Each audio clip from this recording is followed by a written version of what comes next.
Nouveau numéro du journal de l'économie, ravi de vous savoir au rendez-vous. Bonjour et bienvenue. Le Mali devrait enregistrer une croissance de 5,3% en 2017. C'est ce que révèlent les projections du Fonds monétaire international. Le Niger se dote de nouvelles infrastructures touristiques et hôtelières. C'est dans le cadre de la 33e session du sommet des chefs d'État et de gouvernement de l'Union africaine.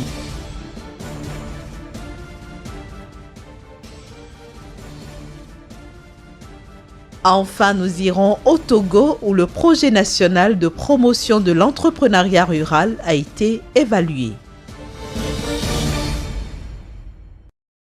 Selon donc le Fonds monétaire international, l'économie malienne devrait connaître une croissance de 5,3% cette année et de 5% en 2018. Ces performances seront portées par les dépenses publiques d'une part et par les résultats qu'enregistrera le secteur agricole d'autre part. Une croissance de 5,3%. C'est ce qu'indiquent les prévisions pour l'économie malienne au titre de l'année en cours. Une économie qui devra progresser de 5% en 2018, ceci consécutif aux dépenses publiques ainsi qu'aux résultats qu'engendrera le secteur agricole. Le taux d'inflation, quant à lui, devrait atteindre 1% en fin d'année et 1,4% en 2018, indique un communiqué du Fonds monétaire international cité par Reuters. Cependant, estime l'institution de Bretton Woods, les incertitudes liées à la situation sécuritaire du pays pourraient mettre à mal ces prévisions.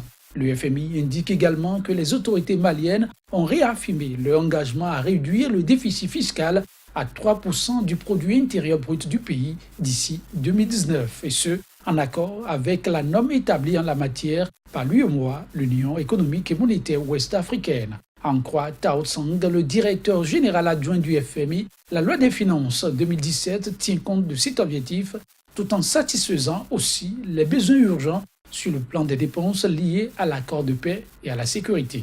La loi de finances 2018, quant à elle, visera à maintenir les dépenses dans les limites des ressources budgétaires tout en protégeant les dépenses sociales et en stimulant l'investissement public à moyen terme. Au vu de ces bonnes performances, le FMI a décidé de décaisser 43,96 millions de dollars en faveur du Mali dans le cadre de l'accord au titre de la FEC, la facilité élargie de crédit signée avec le pays en 2013. En 2019, le Niger va abriter la 33e session du sommet des chefs d'État et de gouvernement de l'Union africaine, un événement de grande ampleur dont le pays entend profiter pour booster son industrie touristique et hôtelière. Déjà, un hôtel de grand standing d'un coût global de 34 milliards de francs CFA est en construction à Niamey, la capitale. Notre correspondant sur place a visité le chantier. Cet immeuble en chantier en plein centre de la capitale nigérienne est celui qui va bientôt abriter le hôtel Hilton de Niamey. D'une capacité de 162 chambres de grand standing, dont une suite présidentielle, le coût de construction de cet hôtel de luxe, à l'image de ceux du groupe Hilton à travers le monde, est de 34 milliards de francs CFA. Son inauguration est prévue en 2019, en prélude à la 33e conférence au sommet des chefs d'État et de gouvernement de l'Union africaine que le Niger va accueillir en juillet 2019. J'en appelle donc au concours et à l'engagement de tous les acteurs pour œuvrer à l'atteinte des objectifs de développement de l'industrie nigérienne du tourisme et de l'hôtellerie. Notre pays dispose en effet d'importantes richesses touristiques qui ne demandent qu'à être valorisées. Le Niger est toujours fréquentable et il reste ouvert aux potentiels investisseurs. Je peux vous dire avec beaucoup de conviction que les perspectives sont bonnes, car le Niger a initié de grands projets d'infrastructure qui auront à terme des impacts positifs sur le tourisme et l'hôtellerie.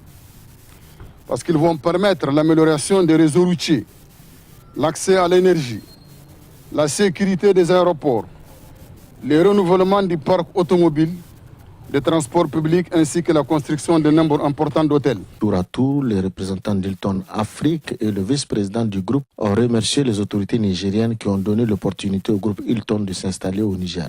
Ils se sont aussi félicités du bon climat des affaires au Niger. L'Union européenne apporte son appui au budget de l'État-exercice 2017 au Togo, ceci à travers le décaissement de 10 millions d'euros. On fait le point avec notre correspondant sur place, Ferdinand Gadé. 10 millions d'euros, soit 6 milliards 550 millions de francs CFA. C'est l'appui budgétaire de l'Union européenne au profit du Trésor public de la République togolaise. Le présent décaissement intervient à la suite d'une analyse satisfaisante des conditions générales de cet appui qui devront témoigner des progrès accomplis dans le processus de stabilisation du cadre macroéconomique, notamment la conclusion d'un programme de facilité élargie de crédit avec le FMI, de la mise en œuvre satisfaisante de la stratégie de croissance accélérée et de promotion de l'emploi SCAP. Ce premier décaissement de l'Union européenne pour les finances publiques au Togo représente la tranche fixe de l'année 2017 des clauses du partenariat entre cette institution et ce pays. L'appui budgétaire n'est pas seulement un transfert de fonds, c'est aussi un dialogue, c'est un renforcement des capacités qu'il y a derrière ces transferts de fonds sur des aspects liés aux finances publiques, des aspects liés au développement inclusif, des aspects liés à l'assurance maladie, aux collectivités locales, à l'énergie, à l'investissement public. Le dernier décaissement dit la tranche variable de l'appui budgétaire de l'Union européenne au Togo devra intervenir vers la fin de l'année. Nous restons au Togo cette fois-ci pour nous intéresser aux experts du Fonds international pour le développement agricole FIDA.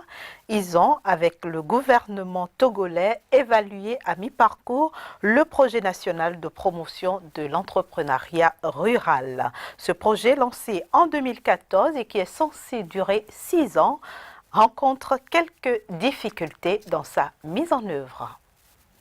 Promotion de l'entrepreneuriat rural. Un projet de création de 1800 moyennes et petites entreprises rurales et de 7500 emplois directs a été lancé en 2014 au Togo grâce à l'appui du Fonds international pour le développement agricole FIDA. C'est un projet qui cible les jeunes qui veulent s'engager dans l'entrepreneuriat pour créer des emplois. Et donc nous avons mobilisé une équipe des experts internationaux, une équipe des experts du gouvernement togolais pour qu'ensemble nous puissions regarder de plus près quelles sont les réalisations du projet jusqu'à ce jour. La recherche des solutions à certaines difficultés liées à la réalisation du projet national de la promotion de l'entrepreneuriat rural PNPR, malgré les efforts des partenaires financiers et du gouvernement, a conduit à son évaluation à mi-parcours en juin 2017. Au-delà de l'appui qu'apporte le FIDA et le gouvernement togolais, il a attendu aussi une contribution des promoteurs. Ils devaient mobiliser 10% de la valeur du projet. Et au jour d'aujourd'hui, sur les 888 jeunes qui ont été formés par notre ministère en relation avec les centres de ressources et les plateformes, il y a beaucoup qui n'ont pas de moyens financiers pour mobiliser 10%. D'un coût global de 19,2 milliards de francs CFA et prévu pour une durée de 6 ans, le PNPR est toujours à la recherche d'un cofinancier pour subventionner le 9% du coût, soit 1,7 milliard de francs CFA pour le bonheur de la jeunesse rurale au Togo. Du Togo, rendons-nous au Bénin voisin où la BOAD a financé 3 projets de développement. Nous en parlons avec Casimir Pédio. Il est le directeur de publication du quotidien La Nouvelle Économie qui paraît à Cotonou, au Bénin justement. Casimir Pédio, bienvenue sur le journal de l'économie. Merci Inès. Alors, quels sont les projets prioritaires que la BOAD vient de financer au Bénin? Alors, au total, 3, à savoir le premier concerne le bitumage de la voie de l'As Lokossa-Plahoué, frontière Togo, d'une valeur d'environ 25 milliards de francs CFA. C'est d'ailleurs le plus grand, qui occupe environ 48% donc, de ce financement-là. Et il concerne donc cet as et permettra à coup sûr de faciliter donc la mobilité des personnes et des biens. Le deuxième concerne la construction d'un logement un projet de construction de logements, environ 1300 logements au total seront donc réalisés dans la commune d'Abomey-Calavi, plus précisément à Ouedo, et permettra donc de loger environ 9500 personnes sur environ 25 hectares. C'est ce que nous apprenons donc de la banque, du moins de la BOAD. De la BOAD, Banque Ouest Africaine de Développement, où le contrat a été signé le 27 juin dernier au siège de la BCAO, au niveau donc de Dakar. Le troisième projet? Le troisième projet concerne donc la construction d'un hôtel d'une valeur d'environ 7,4 milliards de francs CFA au total. Et donc voilà les trois projets envisagés donc par la Banque africaine de développement pour pouvoir booster l'économie béninoise. Justement, quels sont les impacts qu'on peut attendre exactement de ces projets? Le premier permettra donc au Bénin et au Togo de renforcer leurs liens donc, commerciaux en facilitant l'exportation donc, des produits entre les deux pays. Le deuxième, beaucoup plus volet social, permettra donc au pays de renforcer sa capacité donc, de logement des cadres au niveau donc, du pays et surtout du secteur privé. Le troisième, un complexe hôtelier, permettra donc de donner davantage donc, de chambres d'hôtel, environ 202 sont prévues au terme donc, de ce projet et permettra de relancer le secteur touristique au niveau du pays. Vous voulez dire que la destination Bénin sera en pleine promotion très prochainement? Bien sûr, surtout avec les notions, du moins les perspectives de la Banque mondiale qui aujourd'hui sont en train de mettre le cap sur l'Afrique qui a d'ailleurs définir les priorités pour l'Afrique et notamment l'Afrique subsaharienne. Je crois que les autorités ont vu juste en associant la Banque ouest africaine de développement dans cette initiative de relance du secteur touristique. Alors, est-ce qu'on peut dire aujourd'hui, Casimir Kouédio, que le gouvernement béninois est en passe d'atteindre ses intentions budgétaires avant le 31 décembre prochain?